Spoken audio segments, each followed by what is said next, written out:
मेरा आप सभी print media, electric media, social media के सभी साथियों का आज के इस कार्यकर्ता मीटिंग में पहुँचे आपके सभी दर्शकों, फॉलोअर्स का बहुत बहुत धन्यवाद, आभार व्यक्त करता हूँ कि आपने इस प्रोग्राम को कवरेज किया।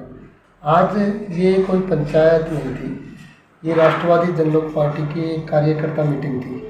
जैसे कि राष्ट्रवादी जनलोक पार्टी हरियाणा 2 लोकसभा सीटों पर चुनाव लड़ने जा रही है, जिसमें इंडियन नेशनल लोकदल से गठबंधन में हम रोहतक के प्रत्याशी के तौर पर मैं राकेश सिंह तंवर इस क्षेत्र का प्रतिनिधित्व करने जा रहा हूं।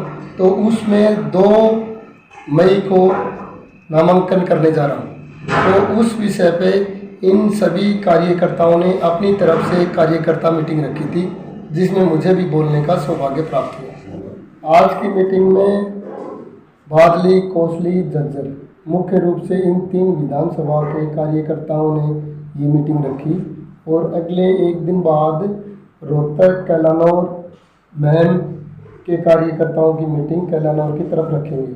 आज के कार्यकर्ता मीटिंग में निर्णय किया गया कि 2 तारीख को नामांकन भरेंगे। जैसे इंडियन नेशनल लोकदल पार्टी से हमारा गठबंधन है, तो 2 तारीख को शायद अभय सिंह चौटाला जी या उनके प्रतिनिधि के तौर पे उनके घर से कोई ना कोई सदस्य जरूर होगा।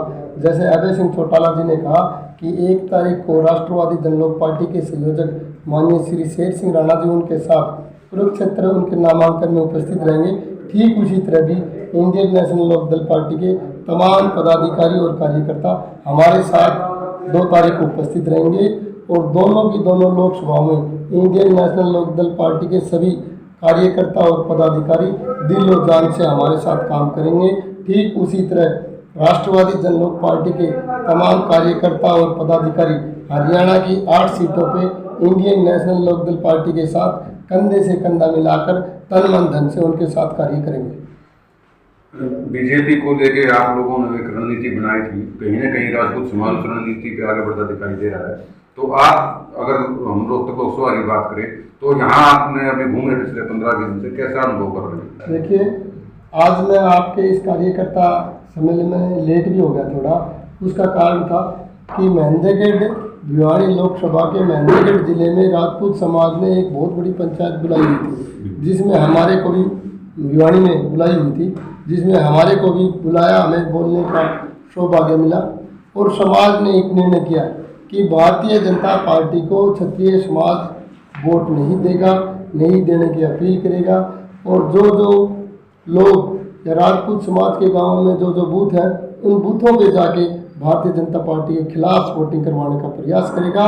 और अभी समाज ने ये निर्णय भी लिया है, भारतीय जनता पार्टी के साथ साथ कांग्रेस ने भी तमाम विषयों पे हमारे को ठगा है, हमारे साथ कुठाराघात किया है।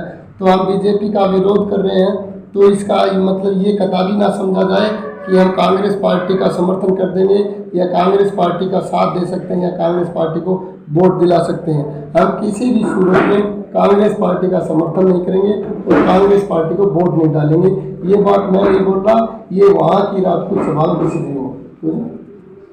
देखो, जैसे रूपाला प्रकरण था, तो रूपाला ने जो महिलाओं के बारे में अभद्र टिप्पणियाँ दी हैं, तो अभी क्लिप पे निकल के आई। रूपाला तो इस पूरे मूवमेंट का छोटा सा टूल है। इसके असली जातीय जहर घोलने के, ये जातीय व्यवस्था फैलाने के मुख्य 2 आदमी हैं, नरेंद्र मोदी और अमित शाह। नरेंद्र मोदी ने भारत की नई सदन 300 सीटों वाली सदन में ये बयान दिया है क्षत्रियों के खिलाफ, और अमित शाह इस देश के गृह मंत्री हैं। उन्होंने एक सरकारी कार्यक्रम में रूपाला से बदतर बयान दिया है। तो रूपाला को तो ये एक छोटा सा टोल के रूप में इस्तेमाल कर रहे हैं कि ये लड़ाई छोटी हो जाए, या ये लड़ाई रूपाला तक छूट जाए, या ये लड़ाई गुजरात तक छूट जाए। नहीं, अभी क्षत्रिय समाज जाग चुका है। इस लड़ाई को गुजरात से, जैसे राजस्थान से उत्तर प्रदेश, और अभी हरियाणा में भी, जैसे आज वहाँ महिलाओं ने भी मोदी का और अमित शाह का पुतला फूंक के विरोध किया। अगले 15 दिन में हरियाणा के तमाम क्षेत्रों में बड़ी बड़ी महापंचायतें होंगी, जैसे गुजरात, राजस्थान और उत्तर प्रदेश में हुई, उसी तरह हरियाणा में भी बड़ी बड़ी महापंचायतें होंगी और इन दुष्टों का पुरजोर तरीके से विरोध किया जाएगा। आज के हमारे कार्यकर्ता मीटिंग का जो मुख्य उद्देश्य था और जो निर्णय था, एक कार्य हमारा था कि 2 तारीख को जो नामांकन भरने की हमारी प्रक्रिया है, उसके लिए हम सबको आह्वान कर रहे हैं। और दूसरा हमारा ये था कि हम गांव-गांव ढाणी जाएं और 36 बिरादरी के साथ सहयोग की अपील करें। और चूंकि हम एक बड़ी पार्टियों के आमने सामने हमारी राजनीतिक लड़ाई है, जिसको हम गांव-गांव ढाणी तक ले जाने के लिए हमारे कार्यकर्ताओं की मीटिंग बुला के और एक योजना के तहत जितनी भी हमारी विधानसभा हैं जहाँ पे राजपूत बाहुल्य क्षेत्र हैं, वहाँ पे जाके हम 36 बिरादरी से इस बात की अपील करेंगे कि हम आपके बीच में आए हैं, आपके हक और हुकूक की लड़ाई लड़ने के लिए आए हैं।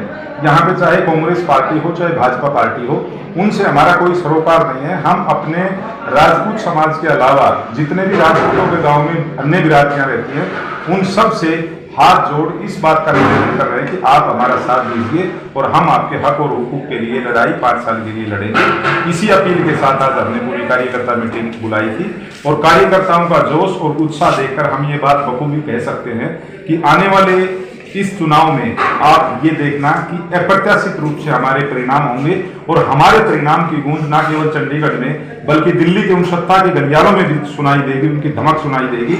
और इस बात पे उनको विश्लेषण करना पड़ेगा कि जिस स्कोर बैंक को, जिस स्कोर वोटर को आपने कुठाराघात किया है, आपने बेकदरी की है, दोबारा से उनको सोचना पड़ेगा। लेकिन ये समाज उनको माफी नहीं देगा, समाज अपने रास्ते खुद बनाएगा और समाज ने अपना जो झंडा और डंडा बनाया है राष्ट्रवादी जनलोक पार्टी, आने वाले समय में राष्ट्रवादी जनलोक पार्टी की मुहिम को लेकर हम पूरे गांव में, पूरी ढाणियों में और जन जन तक जाएंगे और अपनी मुहिम को साकार रूप देंगे।